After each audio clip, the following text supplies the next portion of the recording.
Hai hai, huhu.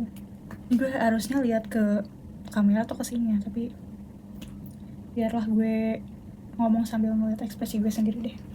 Hai semua overthink club di sini. Seseorang yang hobinya overthinking. Jangan ya, jangan dijadikan hobi. Jadi ini jam 10:30 malam. Gue abis kayak ada agak drama sedikit sama diri gue sendiri. Terus gue sebenarnya abis kayak nangis-nangis gitu. Lihat. Tapi udah lumayan solve, dan gue tuh tadinya udah berusaha tidur, udah mati lampunya, terus gue udah yang kayak terus kayak nggak bisa tidur lagi karena ada banyak pikiran dan ide-ide yang kayak sekarang sih di eksekusinya gitu. Ya begitulah kehidupan seorang overthinker atau kehidupan ENFP. Gue nggak menjustifikasi sih, gue nggak tahu ya kayak apakah ENFP lain kayak gini juga, gue nggak tahu. Tapi ya udah gue berdandan sedikit menggunakan ini. Lihat bentukannya. Gue berdandan sedikit biar nggak butek-butek banget gitu di lihat kamera. I'm so sorry this content is like so spontaneous. Jadi banyak kekurangannya. Di sini intinya gue mau yapping tentang sore. Gue ada 2 pembahasan sih. Soal filmnya sama soal hype-nya. Hype ini bakal gue gabung sama Jumbo sih. BTW, yang gak suka spoiler jangan nonton karena ini isinya pembahasan filmnya yang pastinya ada spoilernya. Tapi kalau lu anaknya doyan denger spoiler, terserah. Mau lanjut nonton juga silakan. Oke, nah ini baru buat hook Instagram atau short content. Orang-orang tuh bahas sore selalu tentang gimana, oh sore cinta banget sama Jonathan, sore berulang kali looping, ngulang kehidupan, mulai dari titik yang sama lagi untuk nyelamatin Jonathan gitu. Gue lihat di Twitter tuh ada orang yang komentar gini. Sebenarnya komentar tentang film tuh semuanya pasti valid ya guys, karena penonton itu datang dari berbagai experience, berbagai pengalaman, dan apa yang mereka alami, apa yang mereka konsumsi sehari-hari itu pasti berpengaruh banget sama gimana seseorang menginterpretasikan film. Ya mungkin ada miss-missnya kayak gitu, bisa juga kayak nggak nyambung, terus pas denger opini orang kayak oh iya ya kayaknya lu lebih nyambung gitu. Cuman anyway, gue pernah baca komentar sore yang isn't grief and love so weird, like what do you mean doing all that for a man with no likable traits like Jonathan. Betul, kalau dari POV perempuan pasti nih cowok udah masuk ke mabok, suka ngerokok, kenapa sore bersusah payah nyelamatin cowok itu gitu. I think it would be better if they showed a glimpse of Joe's caring side for sore as well. It doesn't have to be grand, bisa ditunjukin dari hal-hal kecil yang diselipin saat time loops, dialog yang dekat sehari-hari. Jadi walau penonton lihat sore juga capek, tapi mereka juga bisa lebih connect ke Joe dan sore and actually rooting for them. Ini bagian sini gue setuju banget sih. Gue suka banget film-filmnya Yandi Lawrence. Jangan salah, kayak it's a brilliant masterpiece. Belum ada film Indo yang gaya penceritaannya tuh bisa kayak jatuh cinta seperti di film-film dan sore. Truly masterpiece. Tapi valid juga bahwa gue ngerasanya baik di JCDev maupun di sore, dan tambahan ini gue belum nonton sih, cuman diceritain orang di Satu Kakak Tujuh Ponakan bahwa Kak Yandi nih sering portraying perempuan tuh dari lensa atau dari kacamata laki-laki banget. Jadi perempuannya tuh sangat penyabar, sangat suportif, segala hal yang laki-laki mau dari seorang perempuan gitu. Which is tidak apa-apa tentu saja. Cuman kalau diinget-inget ya, nggak ada hal personality Joe yang karena ini nih sore pengen banget Joe panjang umur, pengen banget sisa hidupnya dihabisin sama Joe. Yang digambarin ke kita tuh cuman Joe tuh miserable, Joe punya trauma, pengen diselamatin dan sebagainya. Which is penonton laki-laki mungkin akan merasa pengorbanan sore tuh so sweet banget, akan mengglorifikasi dan meromantisasi pengorbanan sore untuk looping berulang kali sampai gempor ini gitu loh. Sedangkan dari kacamata penonton perempuan, Why do we have to go through all of that just to save you? Masuk akal gak? Oke, lu puitis, terus apa gitu? Oke, lu ganteng, Dion Yoko, siapa yang tidak mau gitu. Cuman kan penonton perempuan juga perlu scene dimana Joe ini, oh memang pria ini pantas untuk diperjuangkan. Intinya penonton perempuan tuh jadi mempertanyakan gitu. Tapi satu hal yang orang-orang lupa. Oke, review tadi benar, tapi menurut gue, dan gue yakin banyak orang yang berpikir demikian juga, Sore itu bukan tentang lu nyelamatin orang lain, bukan tentang nyelamatin orang yang lu cintai, tapi justru tentang mengikhlaskan orang yang lu cintai. Ini kakak ini di Twitter menggambarkan, people keep forgetting the context that she's actually still grieving. Joe died, she's grieving. She will do anything to get Joe back and makes anything differently. She tried to change Joe. She realized that we cannot change people. She is entering the acceptance phase. Nah, terus ada yang reply, setuju, dan ini kenapa di momen ketika Sore bilang, halo, aku Sore istri kamu selamanya, jadi titik balik cerita film dan jalan keluar dari permasalahannya, menyadari kasih sayang dia melampaui ruang dan waktu. Ini jadi titik acceptance dari grievingnya Sore. Di momen itu, Sore berhasil membebaskan dia dari dukanya sendiri, sekaligus membebaskan dari time loop yang terus-menerus terjadi. People keep forgetting that this is not just about Sore and Joe.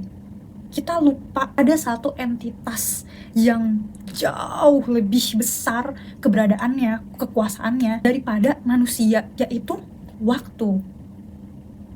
Waktu ini adalah representasi semesta, takdir, Tuhan, dan segala kekuatan besar yang di luar kendali manusia. Itu direpresentasikan di film ini dalam bentuk waktu. Jadi ini adalah metafora, guys. Metafora atau kiasan. Film atau karya seni itu kan lu menggambarkan sesuatu dalam bentuk yang lain, dalam bentuk penceritaan yang lain gitu. Kadang banyak karya seni yang gak bisa kita ambil mentah-mentah gitu, kayak oh ini alurnya gini berarti ini tentang cewek tuh harus selalu nyelamatin hubungan dong. Enggak gitu. Jadi my take on Sore adalah ada satu perempuan yang dia sedang berduka, in denial phase, bahwa suaminya ini meninggal. Karena ini di film, penggambaran duka ini tuh segitu besarnya si cewek ini berduka, sampai waktu universe, Tuhan, mengasihani dia untuk kembali ke masa lalu. Di situ, seperti kemungkinan kebanyakan orang berpikir, ketika lu dikasih tiket untuk kembali ke masa lalu, apa sih yang ingin lu lakukan? Tentu lu akan berpikir untuk mengubah, lu akan mencegah terjadinya sesuatu yang tidak lu harapkan di masa depan dengan mengotak-ngatik masa lalu itu. Tapi sampai dia hampir berhasil pun, that's not how the universe works. Makanya kemudian waktu marah. That's not how you supposed to deal with grief. That's not how you supposed to deal with anything that has happened in life. Gongnya adalah ketika Sore akhirnya menerima kematian Joe dengan bilang, aku Sore istri kamu selamanya. Dengan mengucapkan itu, dia pasrahkan diri dia, suami dia, cinta dia sama semesta, dan justru disitulah magicnya terjadi. Itu kan selanjutnya kita dikasih timelinenya Jonathan yang ketemu Sore di pameran dan kayak punya ikatan batin dengan lagu bara suara yang scene-nya sangat bikin speechless. Itu adalah universe lain, beda sama Sore yang ini. Sore yang di timeline ini ya dia sudah hidup dengan acceptance-nya. Ini possible karena ini terjadi di film ya. Ini sama aja kayak konsep reinkarnasi, tahu gak sih? Kita sering kan ada dengar cerita-cerita reinkarnasi yang di kehidupan sebelumnya mereka tuh nggak bersatu, tapi di kehidupan setelahnya mereka disatukan. Perjuangan dia ini mungkin bikin waktu, takdir, semesta, Tuhan itu tersentuh gitu, terenyuh kayak wah, manusia tuh bisa berusaha segininya ya ternyata untuk orang yang dia sayang, untuk diri dia sendiri. Kan Sore juga ngelakuin ini pasti demi diri dia sendiri dong, karena dia nggak mau ditinggalin kan. Mungkin semesta tuh terenyuh, semesta tersentuh, makanya dia menghadiahkan Sore dan Jonathan kesempatan kedua di realita yang lain, dimana cintanya Sore di universe yang ini itu segitu besarnya sampai ke Jonathan yang ada di universe yang lain. Sehingga ya Jonathan di situ merasa kayak, kok aku merasa penuh ya, kok aku merasa dicintai, kok aku merasa kayak ada kerinduan sama seseorang, kayak pengen hidup lebih baik gitu-gitu. Karena cintanya si Sore di sini menembus waktu, dan waktu tuh mengizinkan cinta itu untuk transfer ke realita yang lain. Di situ waktu mengizinkan Sore dan Joe bersatu dalam versi mereka yang lebih baik. Jadi bukan si waktu ini mengubah apa yang udah terjadi, enggak. Tapi waktu tuh menghadiahkan kesempatan berikutnya buat mereka berdua di kehidupan yang lain. Entah itu kehidupan selanjutnya, entah itu alternate universe. Kalau di dunia nyata, ya nggak bisa kayak gitu. Kita hanya merasakan hidup di satu universe aja kan. Jadi ketika orang yang kita cintai meninggal, ya it hurts, but we have no choice. Again, we have no choice but to let them go. Pernah dengar gak sih quotes yang bilang, level tertinggi dari mencintai adalah merelakan? Ya mungkin memang begitu gitu. Merelakan tuh bukan as in, oh lu lupa, lu gak sayang lagi sama mereka-mereka, orang-orang yang udah ninggalin lu, bukan. Merelakan itu ya seperti Sore menyadari bahwa lu akan tetap mencintai mereka walaupun lu udah gak bisa lihat mereka lagi, walaupun dunianya udah berbeda, walaupun dimensinya udah berbeda. Itu yang dimaksud merelakan. Atau ya kayak tetap sayang sama dia walaupun lu gak sama dia, gitu-gitulah. Karena merelakan tuh berarti menyerahkan orang yang lu sayang ini pada takdir gitu. Sore tuh menyadari, aku kecil, Jonathan juga kecil, yang besar adalah waktu, yang kuasanya besar adalah semesta, dan aku menyerahkan diriku sepenuhnya, orang yang aku cintai sepenuhnya, kepada takdir. Jadi inti filmnya ya sebenarnya soal mengikhlaskan, bukan tentang mengubah seseorang. Justru itu pesan dari filmnya kan, lu gak bisa mengubah seseorang. Mereka yang jadian di akhir itu bukan masa depan, itu bukan outcome yang didapatkan Sore dari hasil dia mati-matian berusaha itu. Jadi lumayan salah kalau outcome yang lu dapetin setelah nonton film itu adalah, oh berarti kalau misalkan pasanganku toksik, aku harus berusaha kayak Sore secapek itu supaya kami bisa berhasil gitu. Enggak, Sore itu bukan tentang itu gitu. Sebenarnya gue pengen bahas marketingnya juga sama marketingnya Jumbo, tapi gue tuh belum makan. Jadi setelah berpikir dan yapping cukup lama, jadi lapar ya. Oke, mungkin marketing Sore dan Jumbo akan di next video. Untuk sekarang sih berarti bahas soal ceritanya dulu aja ya. Meskipun sebenarnya gue justru pengen beda bahas marketingnya juga gitu, biar nggak sama kayak orang-orang. Atau singkat aja deh. Labil banget anjay. Singkat saja. Seru banget lihat marketingnya yang Sore dan Jumbo. Ketika lo punya keterikatan emosional sama customer lo, itu akan lebih memudahkan untuk menjual produk, menawarkan produk. Dan itu yang gue lihat dari Jumbo dan Sore. Jumbo, kita bahas Jumbo dulu. Jumbo ini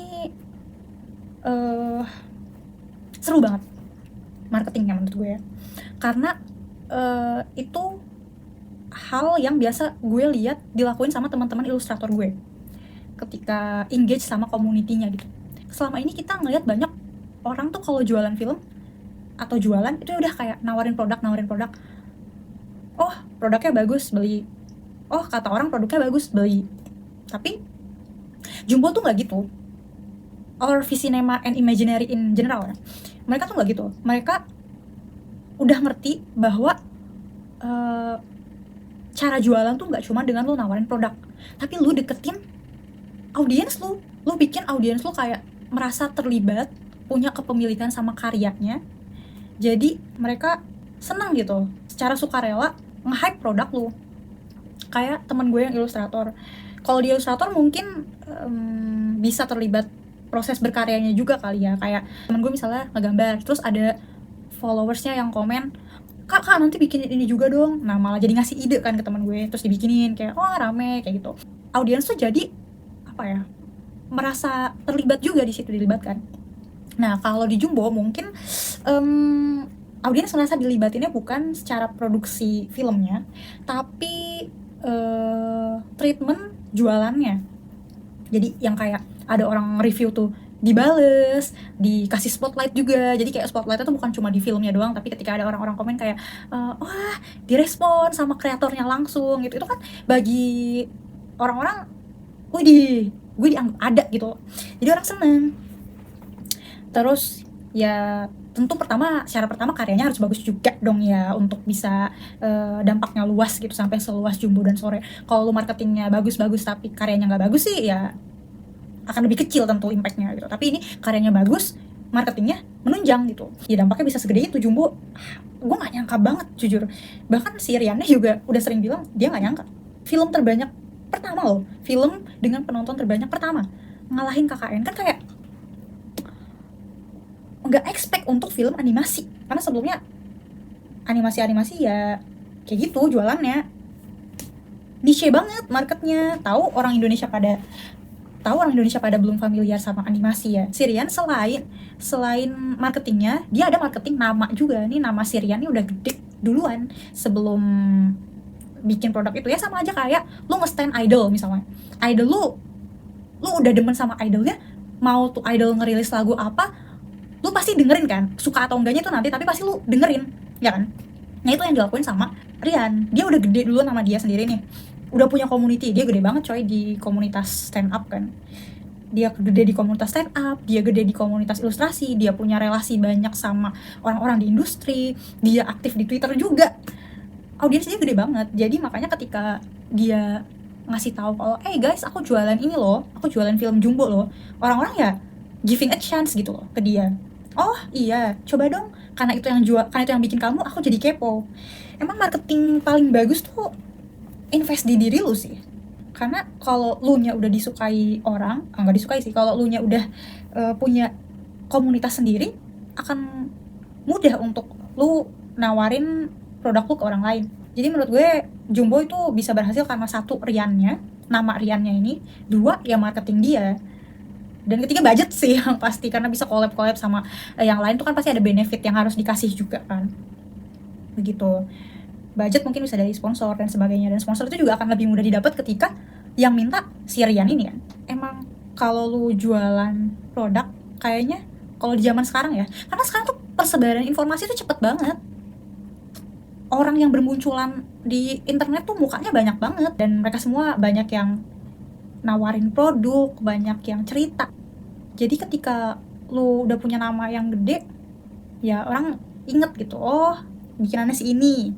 Emang sekarang sebagai orang kreatif, lu nggak bisa sih cuma, kalau mau yang impactnya segede itu ya, kalau mau gede dalam lingkup yang kecil tuh gimana coba? Misalnya selayar ini tuh Indonesia ya. Nah Rian karena dia sering muncul muka dia, dan audiens orang-orang tuh udah kenal muka dia, ketika dia jualan produk nih, satu Indonesia ini segininya tuh tertarik karena udah kenal sama mukanya orang. Tapi ketika lu orang kreatif dan lu cuma pengen kayak, oh I just want to speak through my artwork, mungkin satu Indonesia nih nama lu gede tapi di sini gitu, ya nggak ada yang salah, itu preferensi aja gitu.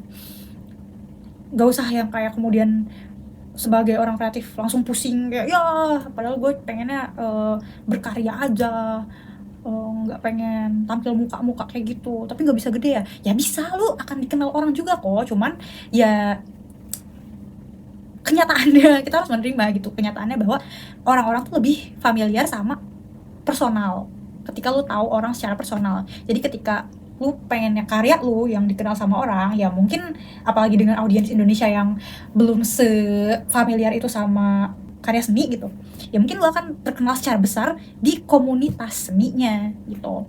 Nah tapi kan itu nggak menutup kemungkinan lu terkenal di komunitas seni ini komunitas seni nih, lu di sini, lu gede banget nih di sini, emang Indonesia seluas ini, tapi lu terkenal di sini doang. Nah tapi kan si orang kayak si Rian ini, misalnya Rian, orang kayak si Rian ini, itu kan dia akan cari talent, dia akan scouting talent untuk ketika dia perlu gitu ya, untuk diajak collab sama film dia dan sebagainya. Nah mungkin karena si Rian ini beririsan dengan banyak tempat, termasuk di sini, lo akan kena ciduk, lo akan kena ciduk karena nama lo gede di sini. Ya choose your own path pada akhirnya ya, choose your own path. Kalau emang lo pengennya terkenal lewat karya ya nggak apa-apa, audiensnya lebih niche gitu. Niche-nya juga nggak kecil loh, niche-nya bisa yang gede banget gitu. Cuman kalau lu misalnya tertarik untuk bikin film, dan lu pengen jadi top grossing gitu ya, ngalahin Jumbo, ya menurut gue orang harus tahu lu siapa juga sih. Karena dari situ orang jadi tahu, oh ini dibikin sama orang ini ya, aku suka orang ini, aku pengen nonton karyanya deh, kayak gitu. Jalurnya tuh udah harus kayak gitu. Unless, sekali lagi unless tuh gede banget di sini, kemudian lu diambil sama Riannya atau ya di Lawrence-nya, terus lu kayak kerja bareng mereka dan mereka suka, terus mereka mempromosikan lu, terus nama lu jadi terkenal juga, terus lu muncul juga di podcast kan, seperti itu kan. Jalurnya tuh beda-beda. Just do your own thing. Seriously, kalau emang kita maunya terkenal di gambar ya gambar, seriusin. Kalau emang kita pengen terkenal di mukanya, ya munculin muka lu di mana-mana. Semua jalur tuh ada suksesnya, tapi semua jalur juga ada plus minusnya. Ya choose your own path, choose your own battle. Kayak lu dengan personality lu, keinginan lu, itu cocoknya jalur yang mana untuk mempromosikan karya seperti itu. Nah sore, aduh lupa kebahas sorenya nih. Ya sore basically gitu juga sih. Sore basically dia punya nama Yandi Lawrence, meskipun Yandi Lawrence mungkin masih terkenal di kalangan orang-orang yang nonton film aja kali ya. Soalnya adik gue tadinya dia nggak tahu, gue kayak ayo ya nonton filmnya Yandi Lawrence, terus dia kayak Yandi Lawrence who, kayak emang audiens yang general mungkin nggak se-familiar itu, tapi intinya Yandi Lawrence juga sudah punya nama dan dipromosikan juga sama Imaginary, which is ada Ko Ernest ini juga audiensnya gede dong, dia punya orang-orang di stand up, dia udah punya nama di film, karena dipromosikan jadi tambah luas tuh audiensnya. Nah terus karyanya juga emang bagus, jadi orang-orang yang udah ngeliat dari Yandi Lawrence dan Eros ini pas ngeliat trailer kayak I will give this a chance gitu. Oh terus itu udah ada dari web Tropicana juga kan, udah terkenal juga dari dulu, jadi walaupun orang nggak kenal Yandi Lawrence nya tahu dari web seriesnya. Terus tidak lain dan tidak bukan budget dan kolaborasi. Ini sih kolaborasi ini penting banget ya menurut gue. Sore itu kan bikin sama Humans ya, HMNS yang perfume itu, dan wow itu collabnya cukup niat sih menurut gue, which is pasti ada budgetnya dungs ya kan. Si HMNS nya ini juga percaya kayak oh ini filmnya bakal, mungkin udah lihat produknya, terus habis lihat produknya oh ini filmnya bisa nih gitu di collab sama produk gue, dan film lu juga kayaknya bakal bagus, makanya si Humans ini kemudian terima collabnya gitu kan. Ya gue nggak tahu sih sebenarnya apakah ada budgetnya ya, soalnya si tim Humans-nya juga kan pasti berarti harus riset dan segala macam soal cara nyambungin narasi ke filmnya gitu-gitu juga dong ya kan. Ya pasti itu udah direncanakan dari lama sih, kalaupun tidak melibatkan duit ya, kayak cuma tukeran exposure aja gitu. Dan ya itu asik banget sih sebetulnya. Kolaborasi antara orang-orang yang passionate itu sangat menyenangkan untuk dilihat, ya nggak sih hasilnya. Tidak menyenangkan untuk dompet ya tentu saja, karena jadi pengen beli semuanya gitu, kayak udah nonton filmnya aduh pengen beli Humans-nya juga, oh ya terus bayar suaranya juga, kayak everything from this phenomenon.